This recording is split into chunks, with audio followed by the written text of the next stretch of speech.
My name is Daniel Boteo. I'm one of the newest program managers with the Environmental Finance Center at Wichita State University. And I guess before I continue, I do want to thank, I know that we have some state representatives here. We have NDE on the call, we have KDHE. Thank you guys for being here. We also have Drew with the EPA. I believe he's logged in.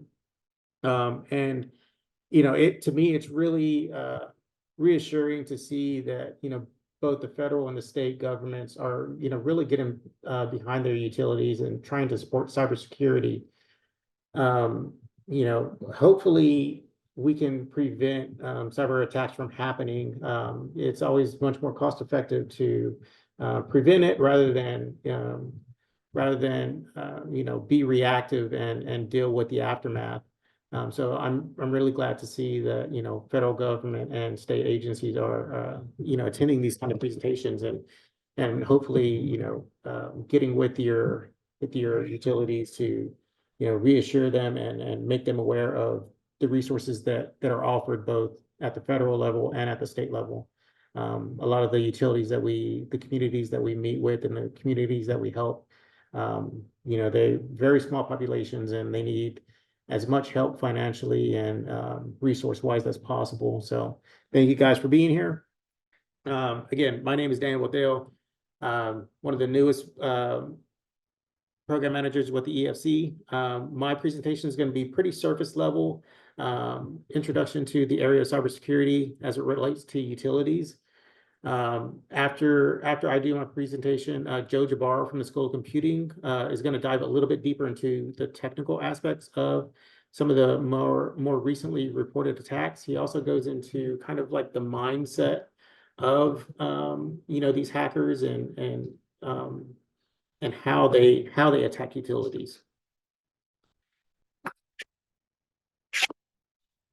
Just a little bit of background about me. I do have a master's in forensic science. I focus in digital forensics and crime scene investigation. I've kind of been a techie my entire life. I was previously certified to work with Access Data forensic toolkit products for forensic investigations. But most recently, I've been working with utilities in the area of pretreatment as a regulator. So that's how I kind of got into utilities and I was a wastewater guy. With that, I've worked in a forensics laboratory where it's really secure, really locked down. And then I went to work for utilities, which are supposed to be these critical assets that we should be protecting. And I just saw a real big lack of security. And it just always irked me. So that's kind of why I'm so interested in this area, especially seeing that there are more and more cybersecurity incidents around the nation. So I still, with the EFC, I still lend my wastewater knowledge to utilities as needed. But I will say that at the EFC we do a number of things, board trainings, we provide technical assistance, and we can help utilities with a number of topics. We are part of a larger network of centers across the nation. So if you need anything, any help with any of your utility responsibilities, if we at the EFC at WSU cannot provide that, we likely have a sister center that can and will support you. And this is, it will be free to you. We are grant supported. So, if you need those resources, if you need that help, just let us know, reach out to us.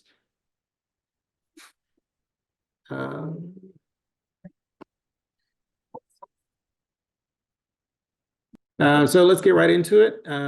Cybersecurity, as defined by the Cybersecurity and Infrastructure Security Agency, CISA, is defined as the art of protecting networks, devices, and data from unauthorized access for criminal use and the practice of ensuring confidentiality, integrity, and availability of information.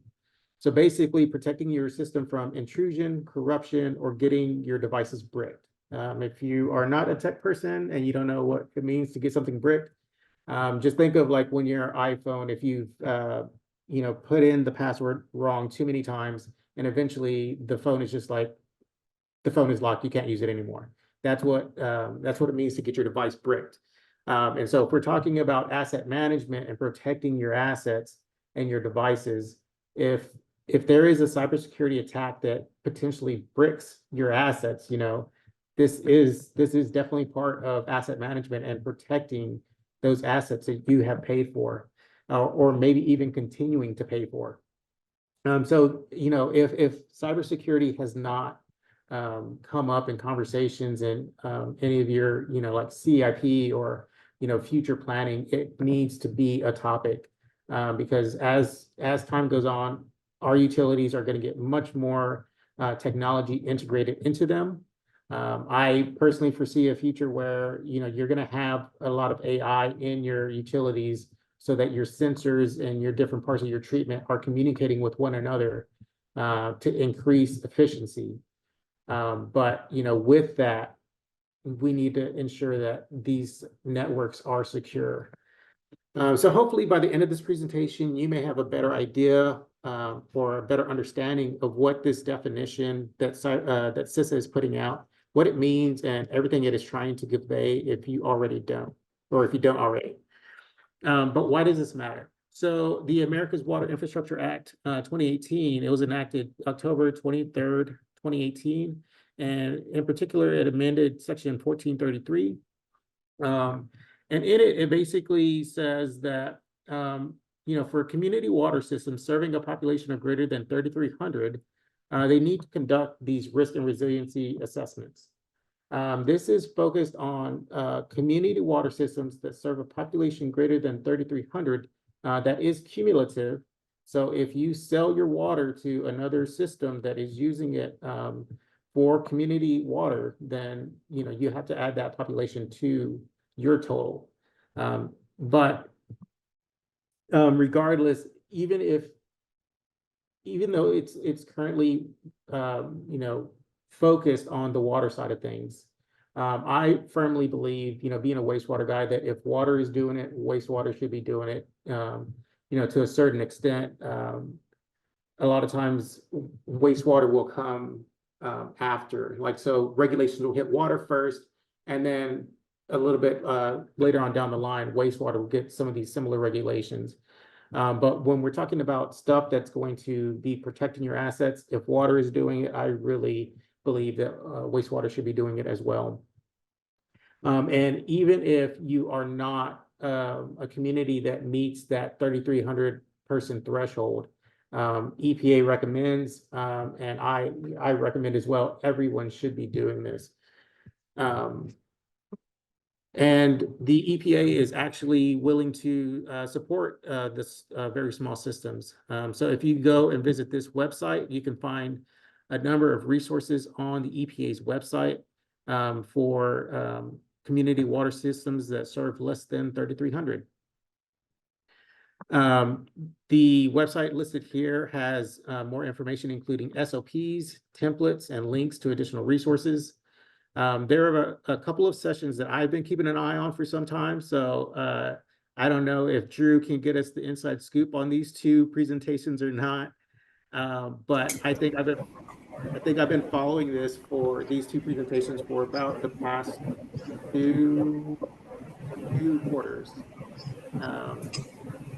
And it continues to get pushed back.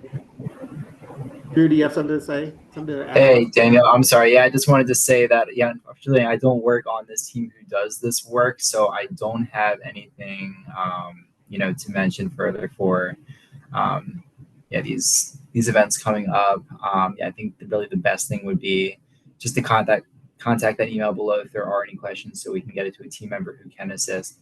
But yeah, unfortunately, I can't provide any context right now on this call. Okay, sounds good. But yeah, so and the reason, I mean, they both focus on cybersecurity, but when you're talking about protecting your assets, you have to protect them from both digital and physical threats. And this presentation, the first one on the top, the ice storm, really stuck out to me because of my time with the city of Wichita. Right when I got started on with the city of Wichita, they actually were recovering from a deep freeze in 2021. that freeze ended up freezing up their biomass on the trickling filters. And it took them months to try to get their bugs back. I mean, they had to drain their A basins and reseed everything, and it took months to just go through that process systematically, um, so that they didn't completely blow their ability to treat the wastewater. But they also realized, at that time, like how big of a buffer these trickling filters offered their treatment facility. So, with tabletop exercises and presentations, like the one the EPA is proposing to do, it is good to, think about these things. Think about cybersecurity, think about your physical threats, think about weather, think about climate change, think about all these things that are potentially going to be affecting your utility in the near future, and talk about it while you don't have to, while you don't have to react. Do it while you can sit in an office or a conference room together with your utility leaders and management staff, and just walk through some of these steps if you haven't done so already. Additionally, if we're talking about cybersecurity and those risk and resiliency assessments, the EPA does offer the WCAT tool, or the Water Cybersecurity Assessment Tool. And if you go to this website, you can again find free resources. The WCAT tool is a pretty straightforward spreadsheet that asks a series of questions to help identify any vulnerabilities in your system. It also provides recommendations to develop a risk mitigation plan for your utility. If you have questions about the tool, and I'm not trying to speak on behalf of the EPA, but I did attend a training, and I was informed in that training that the EPA is going to be dedicating staff to help utilities if they need help with using this tool. So if it's something as simple as a single question, or if you want someone to help walk you through the entire questionnaire or survey, they will have people on staff. So don't think that you have to do this alone. Don't think that you have to go out and learn all about cybersecurity on your own and this and that. The federal government is taking cyber attacks on our utilities very seriously, and they are trying to remove as many roadblocks as possible. I think that this is a great resource. Again, I am a techie. I thought the questions were pretty straightforward, but if for whatever reason you don't feel that you have the ability to answer the questions as accurately as you would like, then just reach out to the EPA and get some of that assistance. But whatever you do, don't shy away from it just because you're not familiar with cybersecurity and cyber attacks. And again, it's free. I love free resources. So of course I'm gonna try to put the word out for this. And this is just a screenshot of from the cybersecurity tool. But why does this matter? So why does any of this matter? So obviously there are potentially regulatory reasons that would require you to do it. But say you're not, say you're below that threshold. Why does this matter? Joe is going to go a little bit more in depth with some of these attacks. So I'm going to run through some of these headlines real quick. But I will point out that most of these headlines are from within the last year. And unfortunately with the city of Wichita, there was an attack as recently as last month. So these are increasing in frequency, and you're seeing more and more headlines about this kind of stuff because they are, because the frequency is increasing.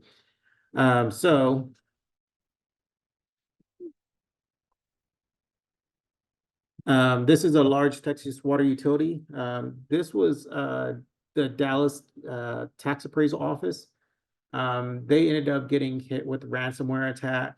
The Dallas ended up paying $170,000 to get access back to their data, or access back to their data. But it did compromise personal data, personal data, and it took down their phone network for some amount of time. In Iowa, this utility was, they served a population of 50,000 users. So that means nearly 75% of their users, customers' personal information was compromised in this attack. Veolia serves 200 different communities in North America. Their users had compromised personal information as well. Because of the steps taken by Veolia, online bill payments were affected. And that kind of brings up another point about these cyber attacks, similar to the city of Wichita. Some of these are going to impact your revenue. So if you don't have a lot of reserves, not even taking into account the fact that you might have to pay a ransom, but how long can you go without revenue? Some of the smaller communities we work with, they don't have real good reserves, set aside. So something like this could, not having access to revenue, not bringing in money, and having to pay a ransom, that could potentially affect their ability to pay their own bills, and could be really crippling. So again, it's always much more cost effective to be preventative rather than to be reactive. This is probably the more publicized one. So this, and the reason I like this one is because this was not a big town. This was not like a huge target. This was not New York City. This was not LA. This was not Miami. This was Aliquippa, Pennsylvania. Population of about 9,000. And it had nothing to do with Aliquippa. It's not like someone was specifically targeting Aliquippa. They were targeting these devices. And this all stems from the conflicts going on in the Middle East between Israel and Iran. So if you are a smaller system, don't get lured into a false sense of security by thinking, I'm too small to be targeted. I'm just the middle of nowhere, Kansas, middle of nowhere, Nebraska. Nobody's going to target me. It's not, oftentimes it's not about you. Cyber attacks are often just crimes of opportunity. So if you think about it, like if you think of, compared to thieves breaking into cars, they are not targeting the individuals specifically. They are trying all of the door handles until they find one that is open. So if you have made yourself a soft target in some way, your car was attacked that night. As a utility, if you leave the door open, at some point, some hacker might find their way in. And this, did stem from they just happened to have this device installed. It happened to be internet facing, and they didn't change the default password. And if you've ever installed like a Wi-Fi adapter in your own home, or like a router or whatever, and your installer leaves it and he's like, hey, you need to log into this website and configure the settings to your own preferences, blah blah blah. He or she likely installed it with a default password. It's not there to be secure. It's basically there to act as a placeholder to ease installation. And it is understood that after installation, you are going to go and you are going to make your network secure.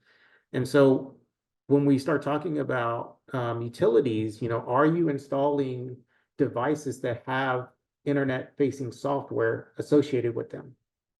And are you keeping that separate? Are you keeping it air-gapped from the administrative network? And if not, and it is on an internet-facing network, then do you know how to change that default password?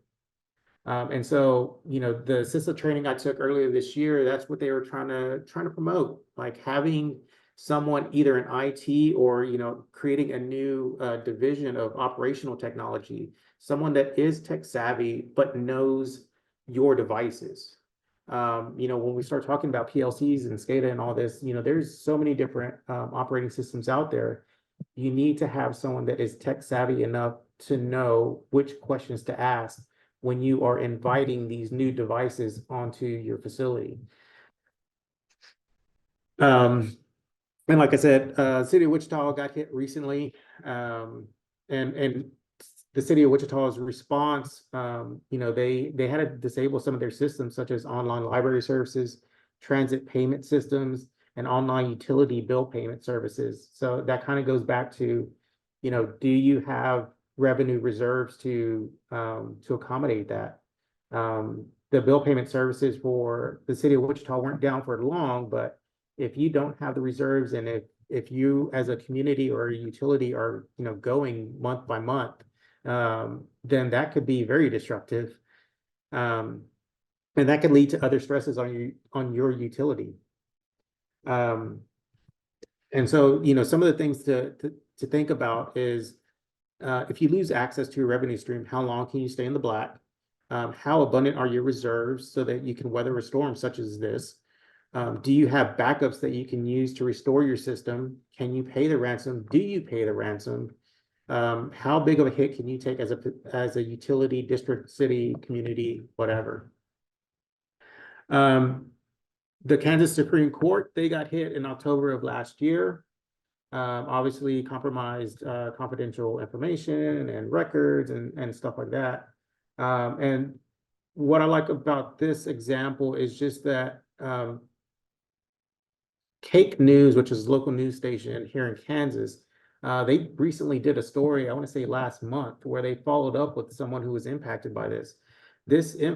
So when they took down the system, the system was down for, I believe, a few months. And while they were doing that, while the system was down, they had to go to manual entry.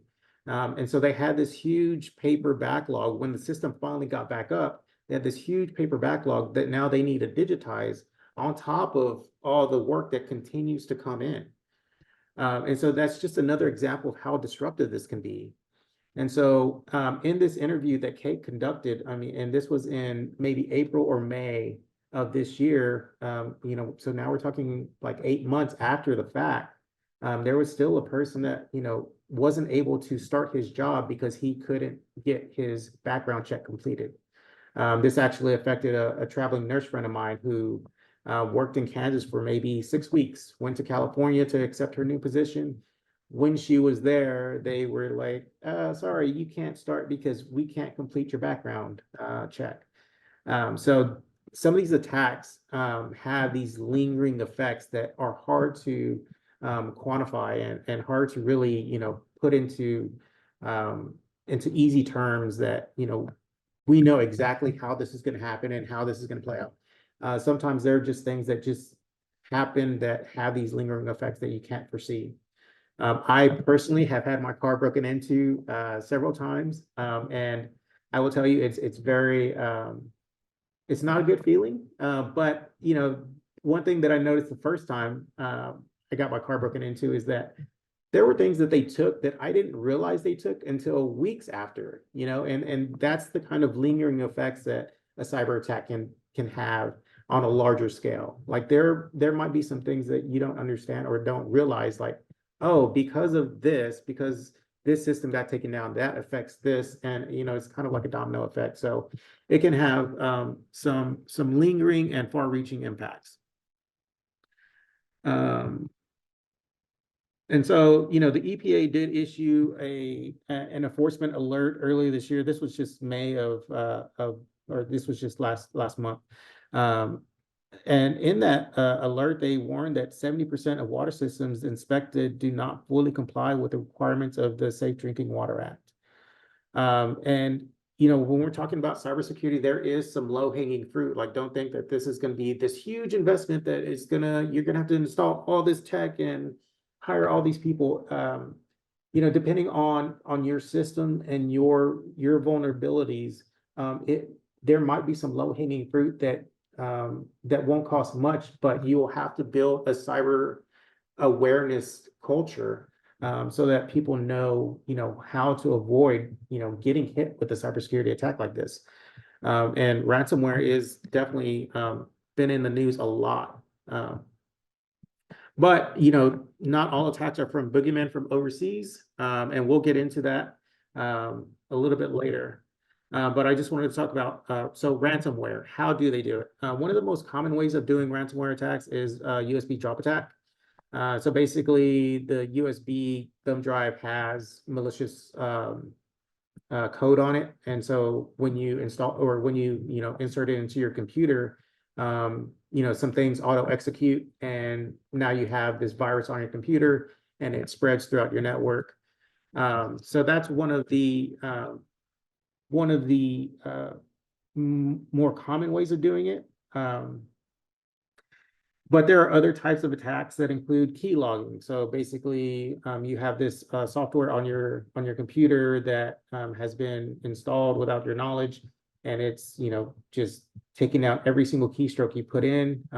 That's the way that a hacker could potentially get your username and password. There are human interface device spoofing types of attacks where basically your computer thinks their keyboard is your keyboard, their mouse is your mouse, so they believe that your computer believes it's responding to your your input, but in fact, it is a hacker controlling your computer. And hardware destruction. So maybe this is something that we would see on the utility level. Maybe if there really was a state-sponsored attack on the U.S., maybe there would be more of these types of attacks where it's not about financial gain, it's just about causing disruption. Water ISAC has a lot of really good resources. And this was founded in 2002. It's the Water Information Sharing and Analysis Center. And so if you want some really basic fundamentals about what your system can do to help prevent cyber attacks, go to this website right here, www.waterisac.org/fundamentals, and you can get some really good information that can be, readily actionable. And so social engineering is another way of attacking and potentially getting into your network. And it's basically exploiting one of the most vulnerable parts of your system, and that's the people. So maybe a hacker would go online and look at all the publicly available information that they can find to kind of get a mindset about who they're trying to hit, and how they can potentially pull information out of people in this network. So I don't know if this is going to work. Let me see if I can share my sound.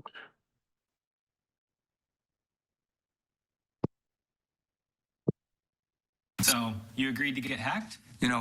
I am really safe on the internet. I don't open links that I shouldn't. I have a very, very low profile. I do not think I am a good target here. This is Jeffrey Katzenberg, co-founder and former CEO of DreamWorks and billionaire investor. What's happening today? I'm hacking Jeffrey Katzenberg. It's going to be fun. This is Rachel Toback, and she can hack just about anything. As an ethical hacker, she's hacked news reporters, Fortune 500 companies, and everything in between. Jeffrey might think he's pretty safe. Most people do. But the truth is that nobody is unhackable. And it can be surprisingly easy to get in. Want to see how it's done? I'm in charge of the human hacking, and Evan is behind the technical elements of the exploit and hack. We're going to build our pretext using information from data breaches and data brokerage sites. The first step for an attacker is to figure out who you are going to pretend to be and how you're going to contact them. This hack, I think it makes sense to be Jeffrey's right-hand man, Anthony Saleh. Anthony recently had a Wall Street Journal article about him and Jeffrey's working relationship, and we can find more details about how to pretend to be in this hack from Jeffrey's work website. So this specific attack works because Jeffrey's computer is out of date. A security researcher has found a vulnerability in Jeffrey's software, and now that's publicly known. The vendor has since fixed this problem, but since Jeffrey hasn't updated, the patches aren't protecting him yet. Now it's time to send Jeffrey our message with the malicious link. So what we're gonna do is place a call to Jeffrey, and we're gonna spoof the phone number, make the caller ID look like it's calling from Anthony. We're also gonna use voice changing software and add in background noise. So it sounds like I'm in a really loud place and I can't really hear him because I can't do Anthony's voice. So I can only say a little bit. So as I think we were talking about, I really think I'm sorry. Hey, Anthony, what's up? What? Check email? Oh, okay. I think we got it. Hey, Mindy, can I have you come in? He clicked. Okay, we got it. Okay, so now our attack prompts Jeffrey to open a shared cloud folder, which we told him to expect in the phishing email. Once he clicks open, the rest of the attack will continue in the background, and we'll be able to steal data from any site he's currently logged. Second here, guys. Sorry. That's how we hacked a billionaire. It was at this point that we thought it might be nice to tell Jeffrey exactly what had happened. Oh boy, Rachel, Jeffrey. Evan, you people are bad people. Guess I was just a bit too confident. It's okay if I come in? Come on I'm in. coming in. Come on, explain I already this to hacked me. you. It's worse I'm than you not realize. No, it can't be any worse than I It think. is. Come on. Let me show you. Yeah, On can't you. wait to hear the good news here. You probably want to know what all happened, what all went down. Yeah, I'd say. You remember that email from Anthony? Yeah. That was me. How is it you if it's from Anthony? I had a lookalike email address, so it looked like I was emailing from Anthony, but I was actually emailing as myself. So how do you get a... You can just purchase it. It's .co instead of .com. And then the phone number, I was spoofing that phone call. So I know, but it was Anthony's voice. I used a voice changer. That's bananas. Isn't that nuts? And so you probably want to see what I got from you. I probably don't, but I think you're going to show it to me anyway, so... Yes. The first thing we were able to steal, See, my driver's license. probably also recognize that I was able to steal your passport, Passport. COVID card, pictures of your grandkids. These pictures were in your cloud. So any website that you're currently logged into, we could access. Because you were logged into your email on your machine, we were able to steal all your emails.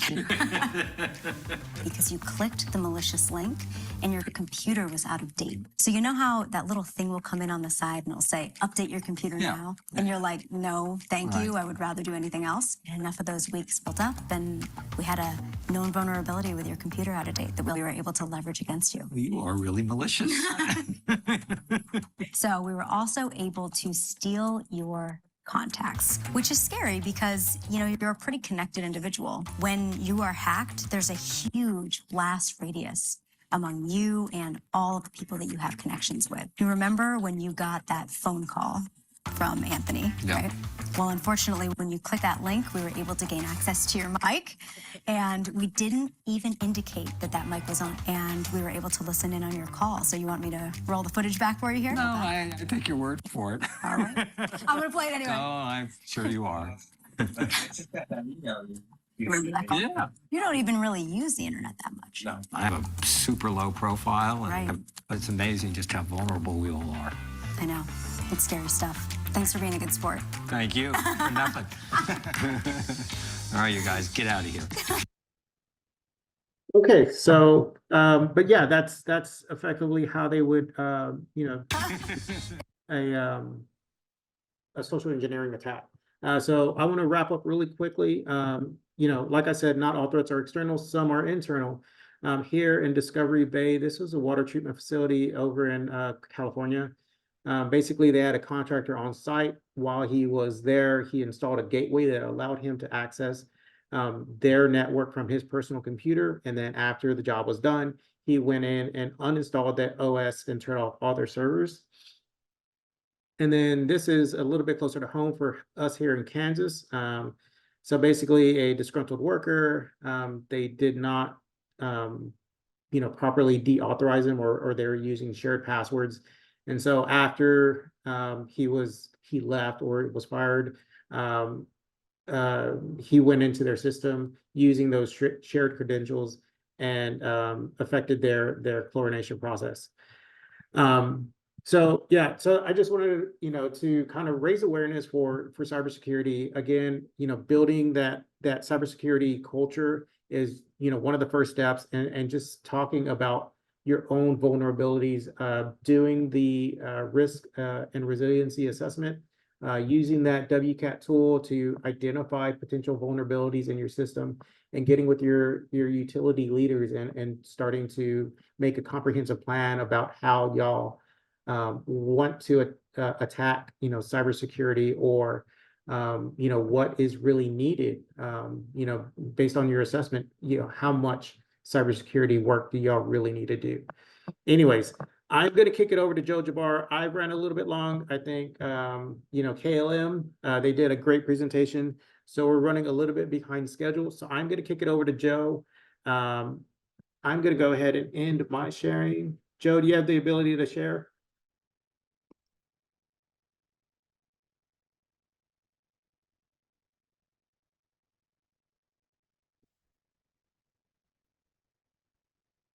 Yep, I see you. You're on mute right now. Okay. Morning, everybody. I'm hopefully not going to be too redundant. I will do my best to kind of give you different perspectives on the way to look at cybersecurity and the way that I look at it based on my position at Wichita State and how I teach my students. So here's a little background about me. I'm assistant professor and director of the cybersecurity program at Wichita State. I do a little bit of everything and a lot of teaching. I build our curriculum and do some research, and I'll do what I'm doing right now, which is community education. 2019, I retired from the military, where I was a wing commander, vice wing commander of the 184th Intelligence Wing, which is Kansas Air National Guard. And our specific missions had to do with cyber and intelligence. One thing I preach to my students is one of the squadrons I commanded when I was at Wichita State, or I'm sorry, at the Air National Guard, is what's called a cyber red team. We were one of only 2 NSA certified red teams in the whole Air Force, and our mission was to go out and attack people that from DOD or other government agencies that requested testing. So what we would do is we would go out, and the first thing we would do was study all the methods of the adversaries that were successful in gaining access to networks, which took a lot of research. And that's kind of going to be the genesis of my speech today. And then we would prepare by studying the actual attack surface or landscape or battlefield we were going to perform on, which meant we were going to research everything we could about systems and people from our targets. From that point, what we would do was actually execute the attack based on that reconnaissance and research, which almost always proved successful. And at the end of our testing period, we would present to our customers, clients, whatever, a finding of, okay, this is what you guys have done. This is how we got in. This is how you can do it better. And we can help you find the resources to do it better. So that was one of the units that was under my command. We also had the Network Security Operations Center for the entire Air National Guard, where we defended 120,000 plus user accounts. So, that's one background. And the reason I'm bringing that up is that is kind of the mindset that I go into when I teach all my classes, when I present to different groups like yourselves. And I really, really enjoy writing articles for an online national security publication, and a lot of them have to do with threat intelligence and that sort of thing. But it's been an interesting 5 years. It's getting more interesting as tactics and techniques and procedures of the hackers develop. Okay, so I'm going to talk a little bit about several different things. Daniel, did you say we're behind schedule? Yeah, I mean, I told you last night you'd be starting around 10:30. So I mean, we're like maybe 10 minutes behind, 10-15 minutes behind. Okay, all right. I will be as quick as possible, so we can get back on schedule. So because this is like the first 2 briefings, but I'm not going to spend as much time on the second one as I normally do. Okay, so I'm going to talk about some different things that hopefully are relatable to you guys going forward. So one of my, and I'm not going to tell you how to change your passwords, what to use for passwords, how important 2-factor authentication is, how to watch for phishing emails. Those are things that really you can read, and other people probably should be presenting, at a basic level, because that's really not what I want to bring to the conversation today. And I want you to ask questions. So one of my one of my favorite areas of historical study is the Vikings and their kind of their time of dominance in the in the 800s to the 1100s AD and northern and all parts of Europe, but and the television show Vikings that you can see on Netflix is quasi-historical. It is very entertaining. But one of the things I wanted to point out about that show that I really like as a comparison to hackers is the siege of Paris. Now, the siege of Paris happened with 3 attempts, and the first 2 failed. The first attempt was this is Ragnar Lothbrok. He's the actual king of the Vikings and the one that led the attacks on the siege of Paris. And the first attack, he tried to use conventional warfare, but he wasn't used to dealing with a enemy that had such fortifications. They had huge walls. They used fire and oil catapults. They used crossbows. They used all kinds of different things that they had never seen before. And eventually, even though they fought bravely and valiantly, the Vikings were repelled, and so they went back, their tails between their legs, back to their encampments and tried to regroup. So the second attack was a little more successful. They used kind of a Navy SEALs approach where they actually went in with a nighttime attack in a clandestine sort of a way, and were able to take the Parisians by surprise, in which they were able to penetrate the gates. Now, unfortunately for the Vikings, they were still overwhelmed by force because they didn't get far enough into the city of Paris to really do anything that was adequate in terms of an achievement or success. So they went back and regrouped some more, and their king, Ragnar, was somewhat injured during the first attack. So he came up with a plan where he would publicly act like his injuries were more serious than they were. And in fact, he would apparently, to his own people and to the Parisians, die. So one of the things he asked was, before he died, was to send a message to Parisians that he had converted to Christianity and he wanted a Christian burial. So unbeknownst to everybody, he was still alive when they took him into the coffin, and when he got the coffin moved in front of the French royalty, he pops out of the coffin with a knife, captures the princess, and holds her hostage. Well, nobody dared made a move when he did that from the Parisian side. So at that time, his troops, who had been led on of the ruse by his son, stormed the gates, broke in, and they were able to ransack the city and take away lots of gold and valuables with very, very little casualties. Ragnar let the princess go unharmed, and they went on their way and found something else to raid later in the show. So what do I tell you all this?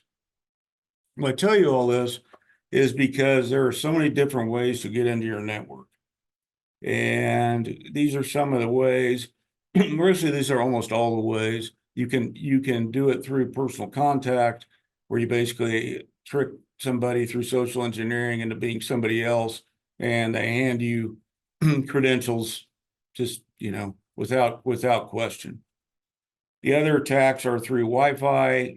It's possible for somebody to sit in a Starbucks on an unprotected network and intercept unencrypted traffic That's a Wi-Fi attack at its most basic. So there are things you can steal, such as passwords, sites visited, that sort of thing. If you are actually using the tools correctly, and these tools are open source and don't cost anything and can be downloaded free, and it's pretty scary what you can do with them. One of the things my students learn is how to use these tools in a in a attack setting. Now, they're also threatened with their lives if they ever decide to use them in a real world setting. So cross-site scripting is a technical term that involves attacking a website by exploiting vulnerabilities in the builds of the website, either with JavaScripting or HTML language. And I don't expect you to know all that, but about the technicalities of that, but it happens more than you think. And what you can do is actually imitate real users, steal passwords, usernames, actually get into the network itself, steal databases full of all kinds of valuable information. Sorry, I'm losing my voice here. The other thing that we can do and that we need to talk about is website spoofing. So there's some brand new tools out there, again, open source, anybody can use them, don't cost anything, that creates websites, actual authentic looking websites for you to link to a phishing email or a link in social media. And the thing about those websites are that all you have to do is have a domain, registered domain, which is very easy to do, and a way on the back end for someone to be able to see what credentials, username, passwords, or whatever the victim is entering. Like I said, normally it would have taken knowledge of how to build these websites to make it look like the real thing. But, you know, there's a couple recent tactics where hackers are actually building the website using a PDF file, and they get a PDF copy of the real website. They get in and change things and put a front-facing server page on there where you can actually click username and password and steal information. So the other thing is, like I said, there's tools out there that will build the websites for you. Pretty scary. USB drops, you know, that still happens. They're not highly effective, but they will are not highly used, but they are effective when they are used. And the reason they're not used that much anymore is because there are so many other tools that are easier than programming and dropping USBs into a parking lot. But you know, they're looking at about 70% success rate when it does happen. And those things actually act as microprocessors, and they can, once they're inserted, they can send record information and actually infect your machines and network with malware to the point where they can create their own email accounts and send all the information back to the attacker through your network, which is kind of crazy and demeaning. But a lot of it boils down to what policies and software do you have to discourage and detect people sticking USB drives into your system. So that's that. Insider threats are, again, not too difficult to pull off technically because the person already has access to the information. And I'll give you an example of that with the water case here in Kansas. Okay, really think I want to tell you guys is it's not going to be if, it's going to be when. Somebody you trust your data with, it probably has already happened, or maybe somebody you work for directly is going to be successfully hacked because the attack surface, the opportunities for the hacker are just so great. You've got, 400 minutes a day the average person spends online, and say, well, I'll spend 400 minutes a day. Well, you think about it, you're online most of your jobs all day. And by online means, if you're hooked to anything in your network that you have to have remote access for, then you're online. And unless the network is completely air gapped, which is not typical, you're online. If you're on social media, you're online. If you're on your email, unless you again are operating solely on an intranet internal, you're online. So all of these different things that people don't think about mean you're online. Now, what happens when you're online, you're on that line that much, and you have everybody out there wanting to get into your network and steal people's data or make a statement or whatever. It's like the picture there, you're combining, a lot of guns and a lot of booze. I think the picture was probably taken in Texas. I don't know. I don't have anything against guns or booze, but together they're not a very good combination. All right. So, Adams family was a group of, I'm sure everybody knows who the Adams family was, but they actually came out, the original TV show came out in the 60s, and it was a kind of a weird family that thought everything they did was normal, and it creeped everybody else out that encountered them. But their motto, and Morticia, the mother, may have actually said this. She said, "What's normal for the spider is chaos for the fly," and hackers want you to be in chaos. They want to send you a phishing email that induces panic. They want to put messages on social media that induce panic or induce some sort of reaction. Your account's been compromised. You've had money stolen. Your bills are past due. This, that, and the other. Your property taxes are going up. All that stuff that induce chaos. That's what they want. They want chaos. And then they want chaos when they send something like this. This is a real ransom note from some place called a group called the Lazarus Group. They're from North Korea, where they actually perform DDoS attacks and ask for ransom to turn the networks back on to full capacity. So they're very effective. But what they do is they get people to panic and without talking it through and pay the ransom. Okay, we got to pay the ransom. We have insurance for this. Let's pay the ransom. So instead of that chaos, what we want to do is we want to try to tell people to avoid chaos. And there's a couple of ways you can avoid chaos. The first way is you need to understand that you're going to get hacked. And you need to understand that when you do get hacked, you better have a plan for not only real time dealing with the hack and also recovery. Backing up your data, being able to restore your networks as quickly and quietly as you can without giving into the paying the ransoms, and also maybe having ways that you can fragment your networks effectively and turn your network into an intranet. Now, Ascension Health got hacked recently, some of you may know, and it was quite chaotic for everybody involved. Doctors had to go back to paper charting. They had to go back, nurses and admin people had to go back to notifying patients through, to the formal phone calls or in person. They couldn't have them log into a portal and look and see what the results of their tests were.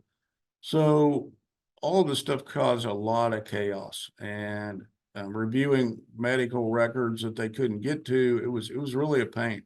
So could have that been prevented? Well, I don't know. I'm not going to second guess Ascension, but it seems to me like there have been some things that they could have done to maybe, even if it's preparing your young doctors and nurses how to read manual charts and having an exercise and how to switch to that system, probably would have been better than nothing. Yeah. And like I say, you still have your health, so it's not, I hope you still have your health. So it's not the end of the world. Okay. One of the things I want to talk about real quick is how creative that hackers have been lately. And there's a bunch of different ways they've been creative. And I would tell you right now that the good thing is for you is there's not a lot of really highly skilled hackers per capita in the world. The bad news is it doesn't take that many. And all you have to do is have enough hackers to tell somebody how they get into a network to have that person replicate that. So social media scams, and we focus on LinkedIn because most business professionals have a LinkedIn account. I think there's, I don't know how many billion LinkedIn accounts there are in the United States or in the world, but there's a lot. I think it's over 1 billion actually.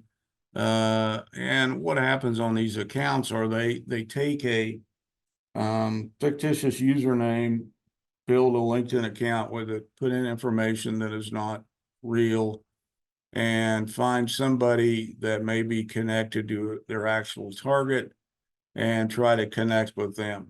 People will look at their profile and essentially, okay, well, it sounds like I got something in common with this person. So let's click on connect with them or accept their connection. And from there, somebody else says, well, old Joe's a connection with this person and she must be okay. So I'll connect with her.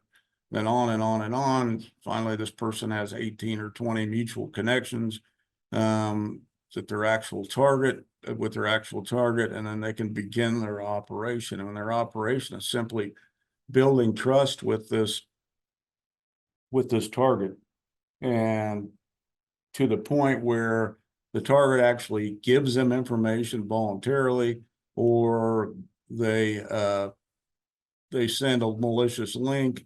And then we get into all the other ways into a network examples that I showed you earlier. So the other thing that makes this really seeing more and more of this is email filters, which is good. I've gotten a lot better weeding out spam email, phishing emails, that sort of thing, recognizing fake domains, recognizing things like, weird IP addresses, although you can mask your IP address.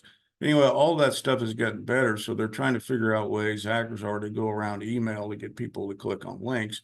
And social media is actually kind of the primary choice. And among social media, LinkedIn is the king of those choices. So it's something you need to understand, and it really doesn't, I'm not going to sit there and tell you to pick apart this profile, but I've never seen, first of all, there are very, very few chief information security officers that are female, which is not a good thing, but that should be somebody's clue. And there's nobody that I've ever seen that's a chief information security officer that looks like a model.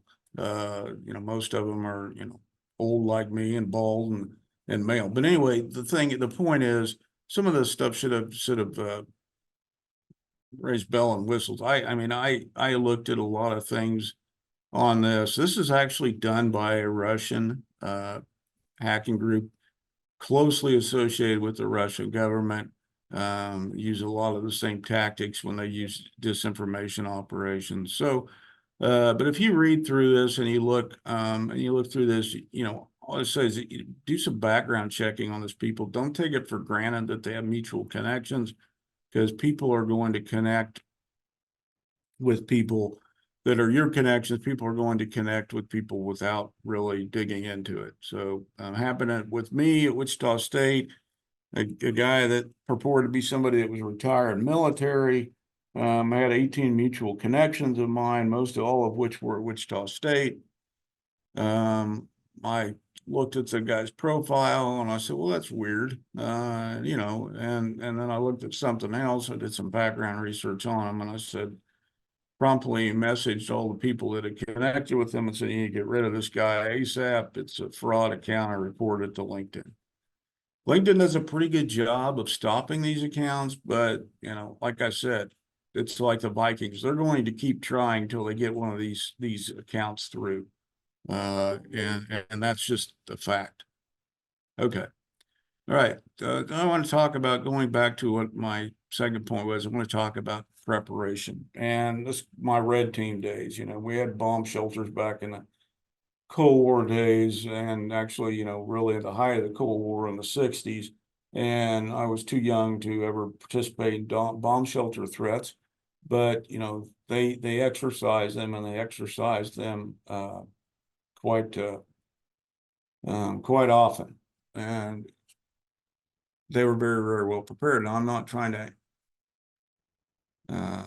make an analogy between bomb shelters and nuclear attacks and cyber attacks necessarily, but it is an example of society preparing very well for something that could cause a lot of damage.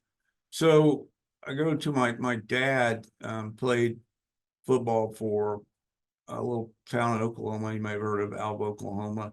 In 1941, his team was the only undefeated team in Alva high history, and it still is to this day, I think. And I asked him once, I said, "How are you guys so good? I mean, nobody was very big. There wasn't anybody that went on to play college football really at a high level or in the NFL or anything like that. How are you guys so good?" And plus, you had everybody that was ready to ship off to war. It was 1941, and my dad left, a year later. So I asked my dad, "How are you guys so good?" And he said, "We spent more time practicing the other team's plays than we did our own." And that rang true with me when it comes to cyber attacks and red teaming and that sort of thing. He said, we didn't even have video or anything like that the internet or social media, anything like that the teams use now. We had to send our assistant coaches to watch these other teams play and make a lot of notes. And that's what we built our game plan on. So he said his sophomore year, all he did was run the other team's plays. He didn't even know he hardly knew his own team's plays. So, that's just an interesting perspective of what it takes to prepare. You have to know thy enemy, and really most cyber attack plans and exercises are poor. This is my own definition of what a cyber readiness exercise looks like in a lot of places. I know we exercise fire drills and tornado drills, and unfortunately we have to exercise active shooter drills, but in this day and age, you're not seeing a lot of cyber readiness exercises that involve the whole team. And it's not hard with CISA's help, EPA's help, it's not hard to develop at least a rudimentary exercise plan for these events. If you go out and hire a contractor or compliance person to write and oversee one of these exercises, it's going to cost you between 30 and 50 grand. So use every resource you can from CISA, EPA, if you have these, if you choose to build a plan exercise, which I highly recommend you do. If you're not the one in charge of that, go find somebody that is and say, "Hey, let's do this." Now, that doesn't mean that you're going to prevent being hacked. You will to some extent, but some point in time, again, I think everybody gets hacked. Okay. So bottom line here is you're going to be victim of attack somehow, some way. Just understand that. Think calmly through your recovery. Okay, how do I restore my privacy if it's a personal attack? How do I restore services if it's not? How do I prepare for this happening before it happens so that service is not interrupted and I don't have to pay a ransom? Now, it sounds very, very simple, and when you get into how to do that, it gets more complex, but bottom line is it can be done. And just to show you how creative hackers are getting, the stolen trust thing is not just a phishing email anymore. It's long games with social media and impersonations and things that circumvent email filters.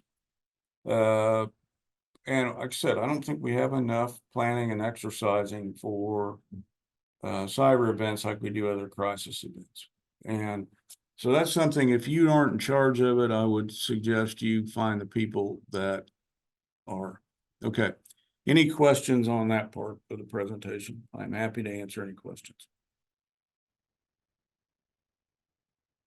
Okay. Now I'm going to turn my attention to, Daniel talked about a lot of this already, so I'm going to go through this pretty quickly. Again, my specialty is really threat intelligence, threat informed defense. I'm okay as an offensive hacker. I'm not really good at writing code on the fly that gets around firewalls and that sort of thing. I understand the concepts. I understand probably how to do it. Part of the reason is my patience to sit there and write, 500 lines of code to change a piece of software that the offensive software is not my, I just don't have the patience to do that, but there are a lot of people that do. So what is threat informed defense? Threat informed defense is understanding who is going to attack you and what tactics, techniques, and procedures they're going to use to make that attack successful. So there's certain things that you look for depending on A, what type of institution or agency is getting attacked, B, what is their motivation, and C, if that group was to attack you based on this, what would they use for tools? And once you do that, you can hold off them as long as possible. So this is kind of my, I got this from the MITRE Corporation. This is kind of my threat informed defense 101. The reason that we do it, and also what we can do to prevent it. So common vulnerabilities and exposures are essentially things out there that are known flaws in software that somebody has discovered. It can be research companies, cyber research companies. It can be actually people that are out there called mercenaries or gray hat hackers that get bug bounties for finding these. It can be through actually something happening bad and these things are discovered. So what happens is there is a group of people that in the world, and a large group of people and a lot of subgroups that do nothing but put these CVEs together. And what they'll do is they'll talk about what the CVE actually is and how it has been fixed or how it should be fixed if you are in charge of the network. Most of the time the vendors will send out notices. I had one group I was talking to that did not know that they sent out notices, and I said, well, they should have, or they're negligent if they know you were using that software. Whereupon they checked their junk mail, and that's where 3 years worth of notices were from Microsoft. So, not blaming the people. I set my junk mail filters really high too and miss important stuff, but that's kind of what they do. Okay, another term I want to talk about is advanced persistent threats. Okay, yeah, you can worry about the kid that's sitting in mom's basement and hacks into water departments. I mean, those people are out there, but really the things that we're seeing intelligence-wise are these organized crime groups. And, financial motivation still accounts for 80 to 90% of the basis for hacks. Somebody's going to get paid. Either they're going to get paid by getting private data and selling it, they're going to get paid by stealing industrial secrets and selling them, or they're going to get paid by finding ways into people's networks and selling that recipe to other hackers that aren't nearly as skilled. Then it becomes really dangerous.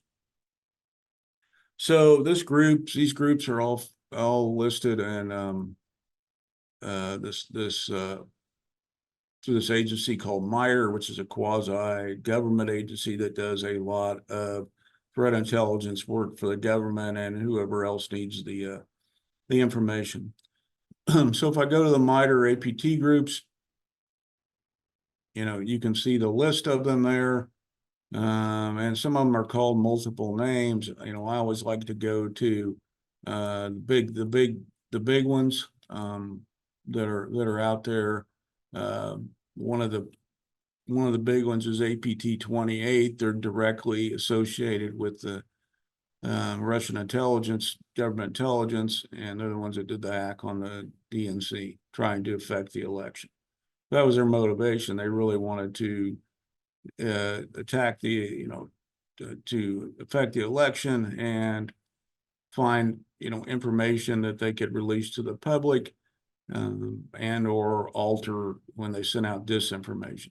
So a lot of things they've done that are bad, but they're very, very highly skilled.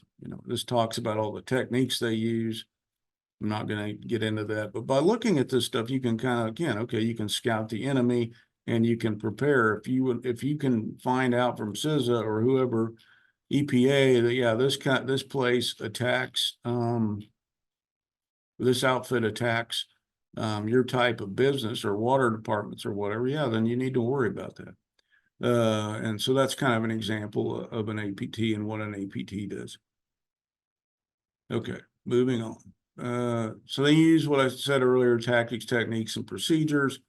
They don't change these things very much, all right? It's kind of like, okay, the Kansas City Chiefs, they're not going to change their offense from whatever they run now to the wishbone. And they're probably not even going to change it in a year because they would have to acquire all new personnel and talents. And so that just doesn't happen. It surely doesn't happen from week to week or month to month or through a season, and probably not over the course of a year. Again, here's the techniques and procedures, what happens with a malicious file, that sort of thing. Volt Typhoon was a campaign. All this stuff is in your CISA material, controlled by the People's Republic of China. It's made the news. A lot of it was just, the motive was they just wanted to get in and see what they could find out and get out. And that's really scary when you see those things. Show you a quote from Director Ray that talks about that. Dallas County, Texas. Daniel mentioned an offshoot of this briefly, the North Texas water attack. It was a regular crime, ransomware crime, which the point I wanted to bring your attention is not the hack itself. It's the actual fact that the county did a pretty good job of segmenting the attack while it was going on and rapidly implementing password resets before the attackers had a chance to exploit them and also implement multi-factor authentication. So they minimized the damage. This is what the hackers advertised out there that they held and would sell on the dark web. Pretty crazy. Okay. State of Alabama, it's a Russian-based group that denied service. What they really wanted to do was see, again, what they could do to get away with it and see if they could blame somebody else. They blamed some group in Sudan that doesn't even really have much talent, just to see if they could. That's called a false flag. So again, it was the whole state of Alabama. Aliquippa, we've heard about that. Aliquippa is an interesting case study, and that again, what Daniel said is their only motive was hacktivism, and hacktivism being that if you did business with Israel, you were going to be a target, or you purchased machines or PLCs or whatever, any infrastructure that was made in Israel, you were going to be a target. What they did was they essentially found online, I'll show you how, a default password and a PLC with vulnerability that was made by Unitronics, and from there they actually went in and took the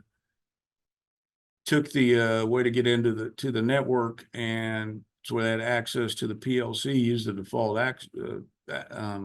exploit, default password exploit, and they didn't really do much, but they awfully, they could have. And the city had a good backup plan, being able to alter the actual controls. Now, they didn't get into the bills and all that stuff. All they wanted to do was show they could run the controls.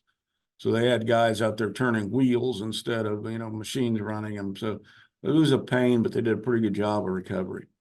This is an example of things that you would see on the dark web where they're recruiting activists. And Ukraine did the same thing against Russia. So I actually have a friend that was part of that won't disclose his identity to anybody. But he actually recruited Ukrainians to do the same thing against Russia. So wanted me to participate, and I said no thanks. Anyway, so this is the sort of thing that they were broadcasting, like a help wanted. And CISA came out with some good recommendations on what to do to fix it. But what I'm going to tell you is there's this vehicle out there called Shodan, which is a oops,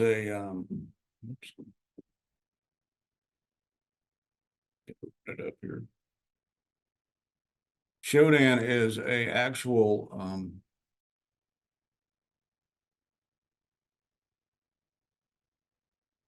actually, I'm going to play this video. It's only 7 minutes long. Shodan's a wicked tool. I teach my students all how to use it. I use it all the time to do recon and research. And this is probably the best. Alert in the Microsoft app. Everybody hear that? Yay, nay? Yes. Yeah. Anyone can create beautiful images, customize. Okay, we're not.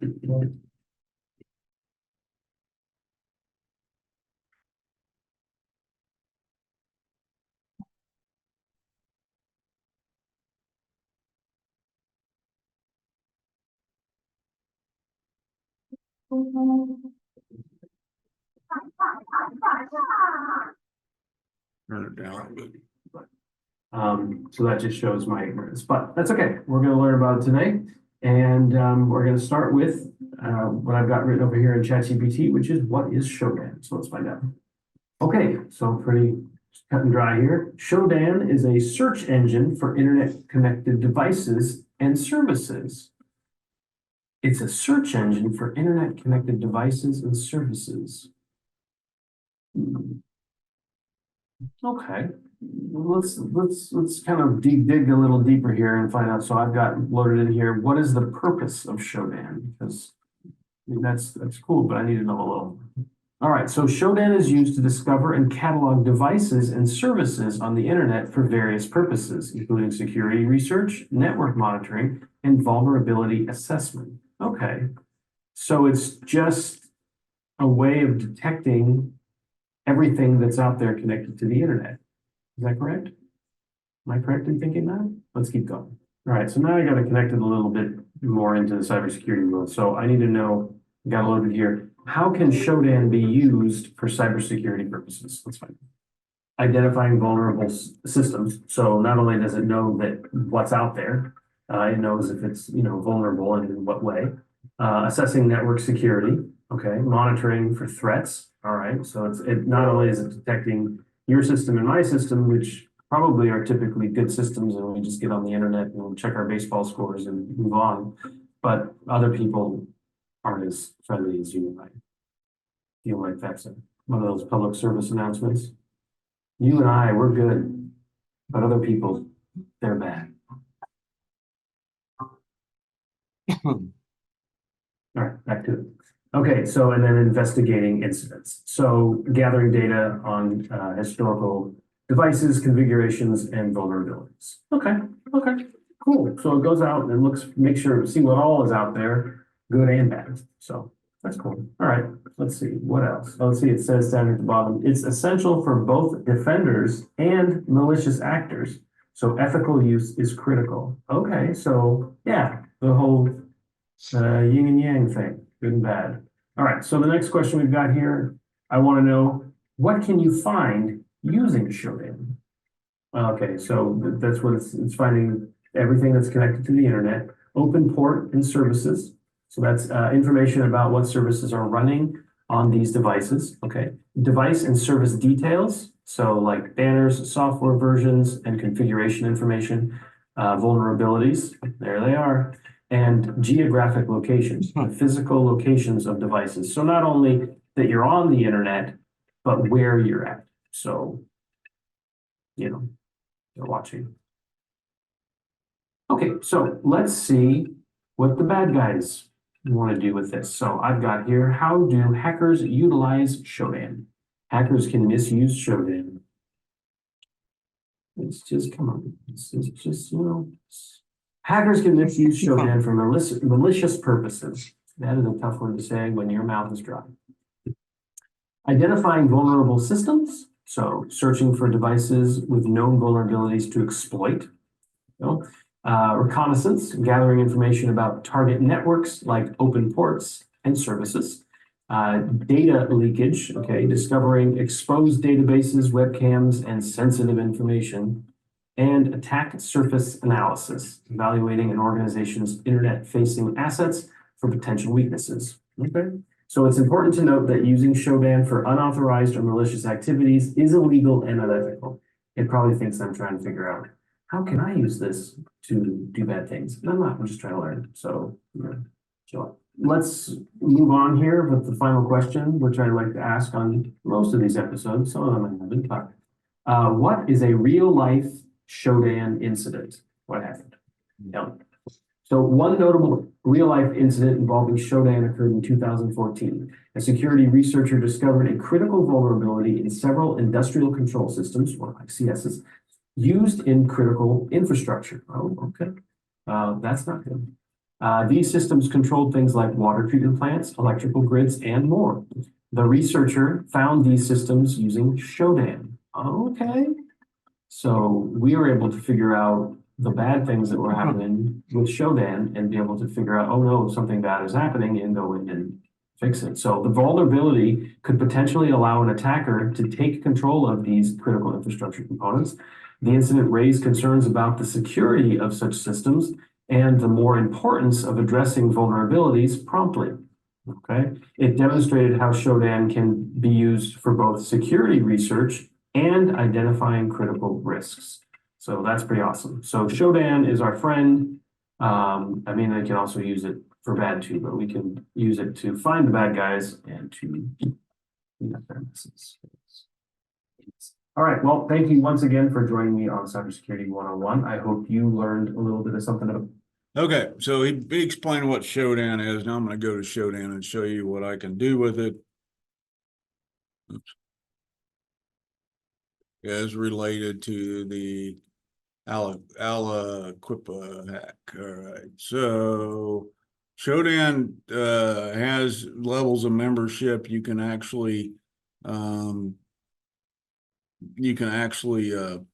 get a free membership if you register, which still gives you a lot of different search options. You can pay a little bit and get some more features, or you can pay monthly and get a lot more features. So which it really doesn't matter, but I want to go back to this port 20256 Unitronics. Now the ports are just a way, they're not really actual ports like a USB port. They're ports that are a type of communication pathway, tunnel, or whatever you want to call it, between whatever software is being used and the internet. And if you see what port is open from the outside looking in, you can often see what is communicating with the internet. For example, if internet is hooked up to a Roku stick has different ports it can use. If a printer is hooked up, the printer has different ports it can use.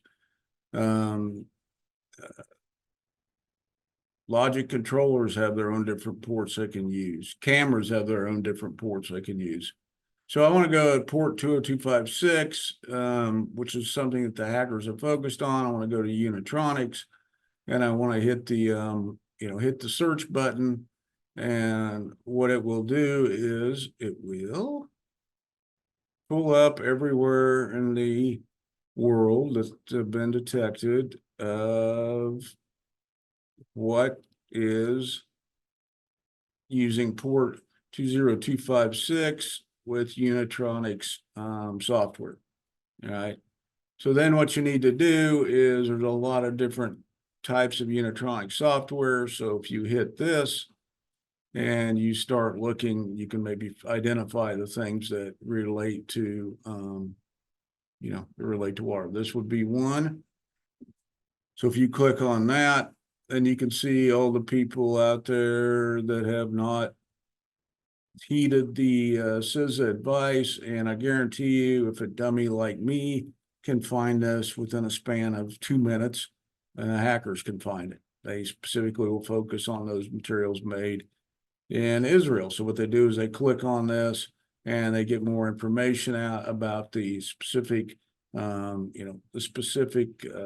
software. They look at what ports are open and they figure out ways to get into those ports to simplify it. I'm not going to click on that. Okay, so anyway, that is Shodan in a nutshell. Very, very, very dangerous tool that can be accessed by anybody. I use it all the time to look up things for different people that want me to check their networks. All right. So Shodan is only one. How much time do I have left? We know. You're running around 30 minutes, I think. Oh, okay. All right. Okay. So Shodan, I'm going to leave time for questions. So Shodan's not even close to the only open source tool used. OWASP will help you, and Burp Suite will both help you attack websites by finding vulnerabilities. Again, if you're connected to the internet, then you're able, with an IP address, these two open source software can go out and find vulnerabilities, security vulnerabilities in your websites. Okay. These are big parts of my curriculum. Again, I'm not trying to teach people how to hack for malicious reasons. I'm trying to teach them to understand what everybody else is using and how to maybe prevent it by building your defenses. ZoomEye is the Chinese version of Shodan, accessible to anybody. By Chinese, I mean, it was developed in China.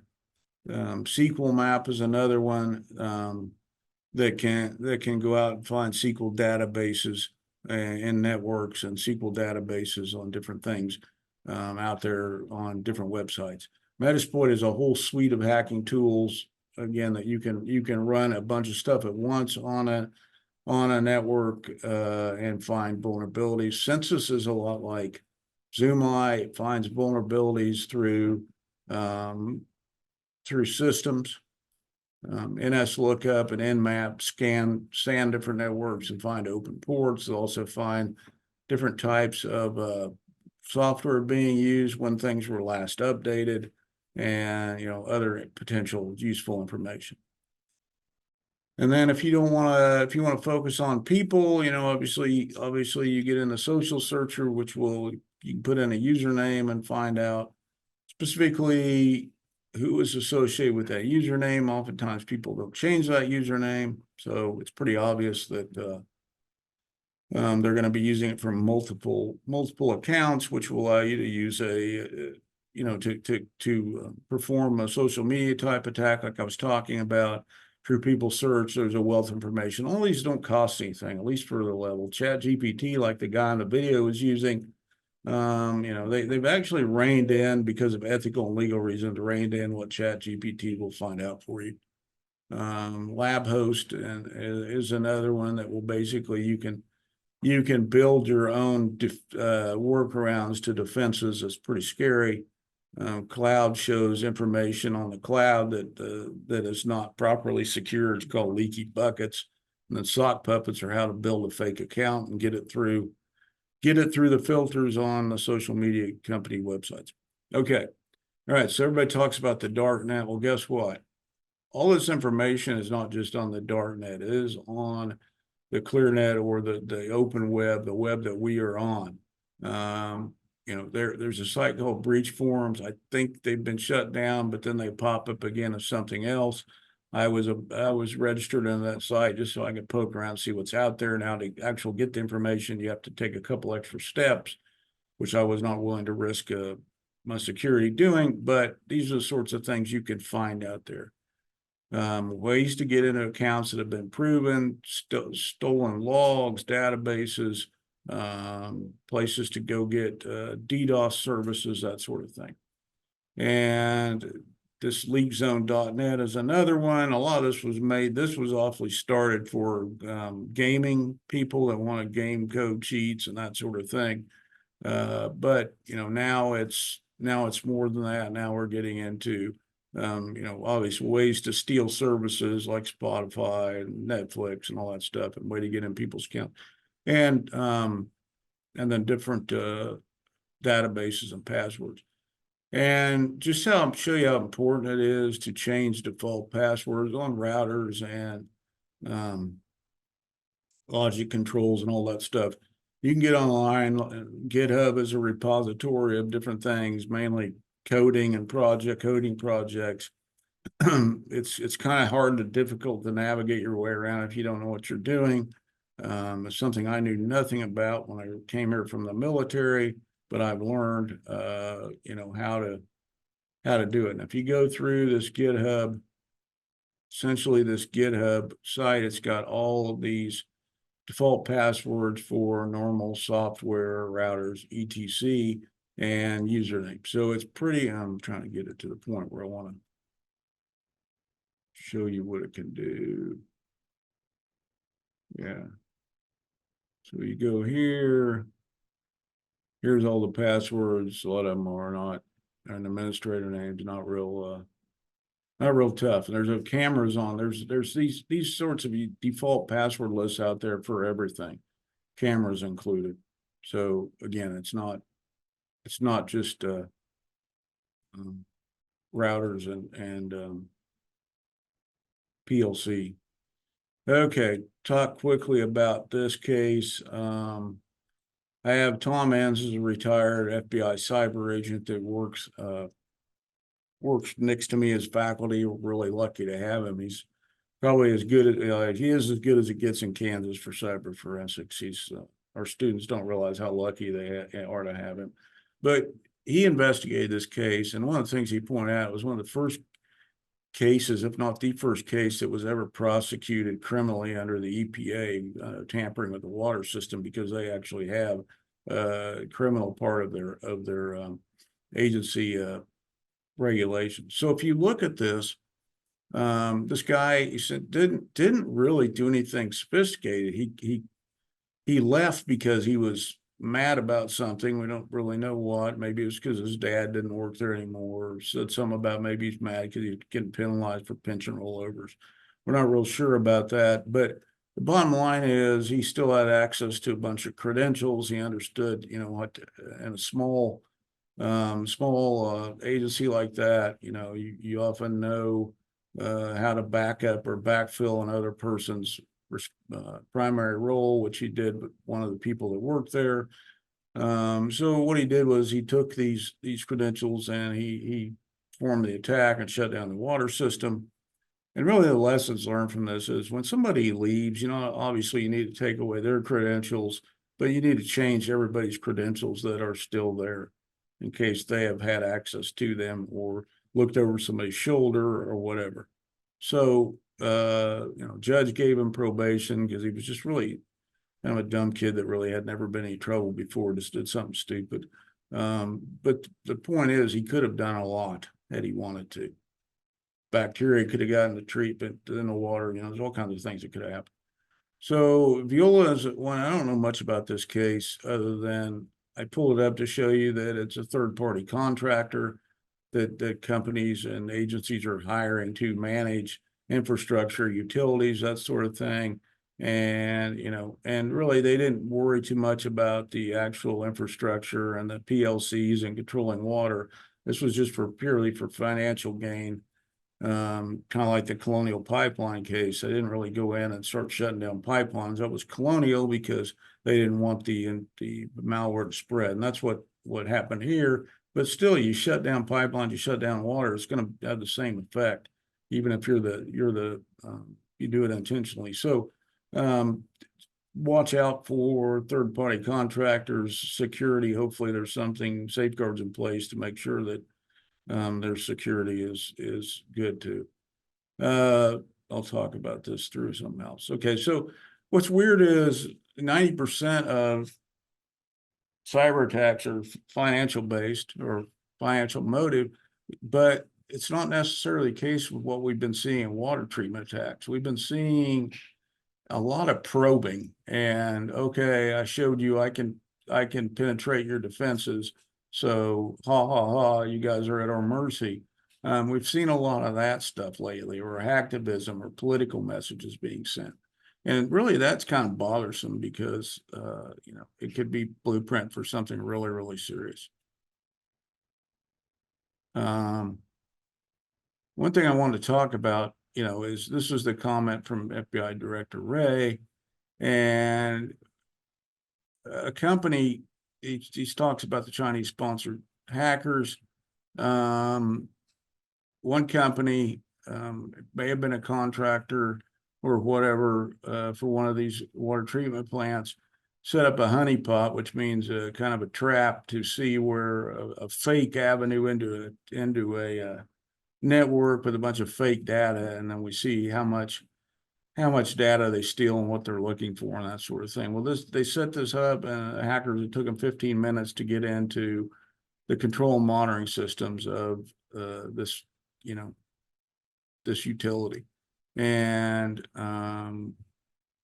they didn't steal anything that had to do with money. It didn't with anything that had to do with privacy. It was all control and monitoring systems. They were basically building a blueprint for a bigger attack. Scary. And the last thing I want to talk about, I think, is this weird interview in Wired. Wired magazine is kind of I have a love-hate relationship with them. They have some really, really good writers, and they do a lot of research. They also have, political agendas, which I don't really care about, other than the fact that it distracts from the content of their magazine, which could be really good.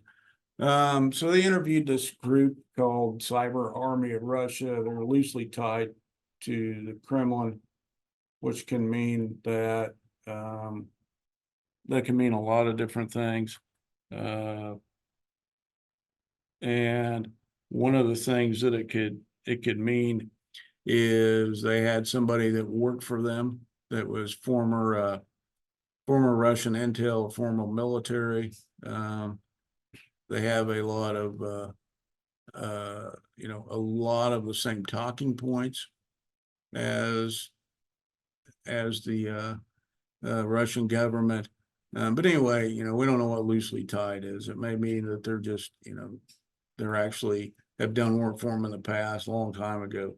So they interviewed their leadership, and they basically said, hey, look, what we're trying to do is show that we can do this and figure out and prove to you that we can do this. And if you support Ukraine, we will do this to a larger scale. So why are they doing it? I don't know, other than they're supporting their country. They're trying to get Kremlin backing on future attacks, whatever. So this was the Muleshoe, Texas attack, which really flew under the radar. There was an article in the Washington Post on it. I would link it, but it's behind a paywall. You probably can find it another way, or I can send it my PDF copy I made. Anyway, so what it was is bystander drove by a city water tower and noticed it was leaking.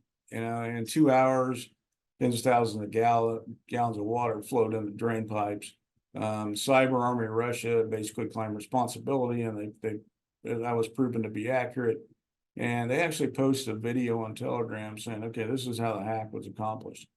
We're starting another raid on the USC. They basically got in and they ran brute force passwording on the PLC, which was probably not something that was too complex. So brute force is when you use software, hacking software, to run, a million different possibilities into a machine over, a period of minutes, maybe hours, to figure out how to get into the password or get into the network. Now, this password hasn't been changed for decades, so probably not too complicated.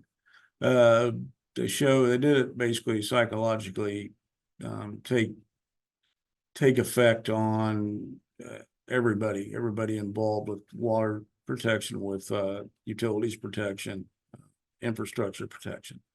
We don't know how to, but if you get online and you start Googling this, you can find more about it.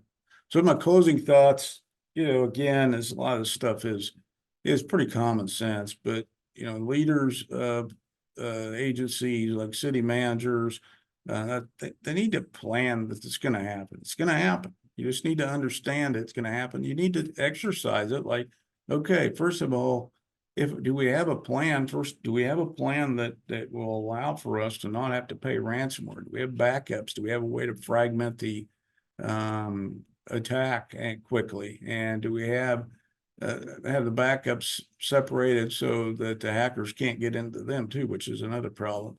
We need to train people individually as much as we can. I'm not talking about just answering phishing emails. That's part of it. That's a small part of it. And the number one thing is they need a resource department. I have a lot of smart students that know a lot about defense in their junior years of college, and they need to figure out ways to hire these students at least to go in and do evaluations through the summer and figure out what the holes might be to prolong defenses of these attacks. A lot of money passed down through this bipartisan infrastructure legislation, trillions of dollars, and I'm not seeing a lot of it going to places like local water departments. And to me, that's a foul. If it is going for local water departments, it's not actually going to protect them from cyber attacks. Network and security operators, people, if you do have anybody there that understands that, you need to understand, know your threat, and you need to understand what's out there to help you.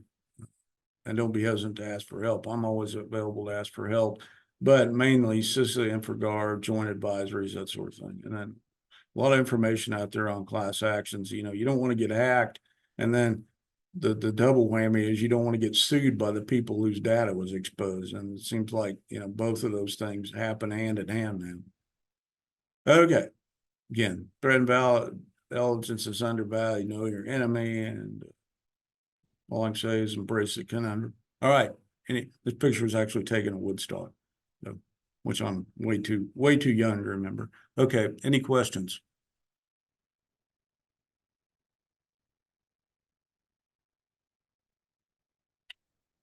Hey, Joe, can you see the chat? If not, I can. Yeah, let me stop the share here. Okay, all right. Yeah, I can see. Okay, power industry has federal regulation. Okay.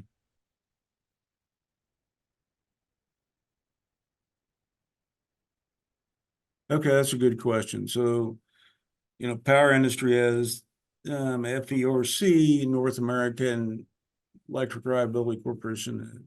What are your thoughts on the likelihood of the water industry following that? And I think the idea, I think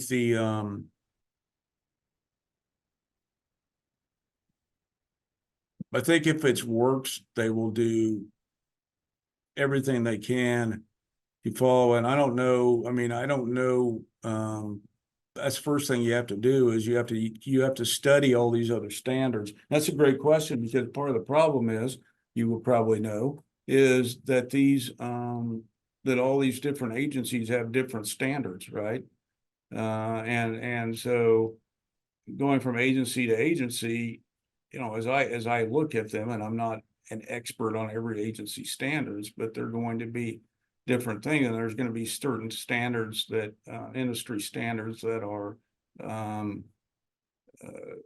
apply to things like USB drives, sticking them into the network. There's going to be, all that stuff's different. I think they're getting more uniform as we go forward. I think what you're going to see, though, the mood on the streets for this is nobody's really willing to consolidate. I know the military came up with something specifically a couple years ago for government contractors above and beyond NIST standards.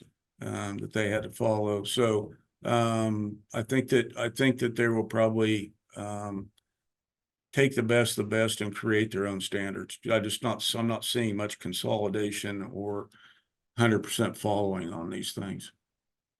I will chime in and say that I attended a Water ISAC informational webinar not too long ago. And Water ISAC is actually proposing the establishment of the Water Risk and Resilience Organization. Basically, they would be independent of the EPA, and the EPA could not override, their decisions. So there is that. CISA has proposed, looks like CIRCIA, Cyber Incident Reporting for Critical Infrastructure Act. This would require incident reporting from utilities. So I think that there are some things that are in the works by some of these, major organizations. So I think in the near future, we probably will see something like this for the water and wastewater industry. Yeah, it'll be interesting to follow that, but I guarantee you they'll want to keep their own identity. Okay, good. Anything else?